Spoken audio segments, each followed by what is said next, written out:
Welcome to దరిద్రానికి దగ్గర బంధువు పార్ట్ 4. గేదెను కొంటే సరిపోదు, దాని పేడ కూడా ఎత్తాలి. అట్లనే కారు కొంటే సరిపోదు, దాని కేర్ కూడా చేయాలి.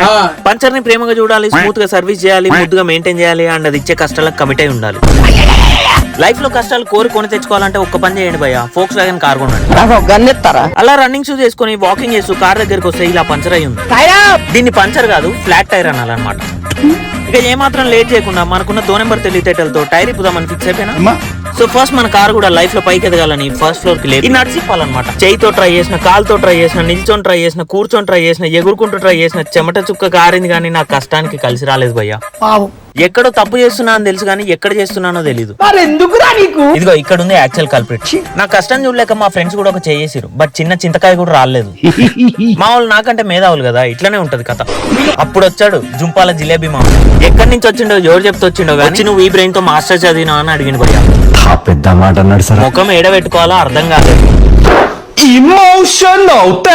నీకు బుర్ర ఉంది కానీ అందులో బుద్ధి లేదన్న. కార్ టైర్ నేలకు టచ్ అయి ఉంటే టైర్ ఇవ్వకుండా ఈజీగా వస్తుంది అని చెప్పడమే కాకుండా ల్యాబ్ ప్రాక్టికల్స్ కంటే క్లియర్ గా చేసి చూపించిండు. సో తొందరగా టైర్ బయటకు తీసి మా ఫ్రెండ్ కార్ లో వెళ్లి పంచర్ చేయించుకొని ఇంటికి వచ్చి టైర్ ఫిక్స్ చేయడం జరిగింది.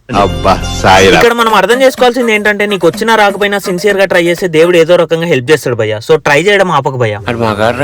ఇదే గ్యాప్ లో 3 దోమలు ఆకలి తీర్చి అయిపోయింది అనుకుని నెక్స్ట్ డే మార్నింగ్ ఆఫీస్ కి వెళ్తుంటే పోలీస్ మా స్పీడింగ్ టికెట్ వేసి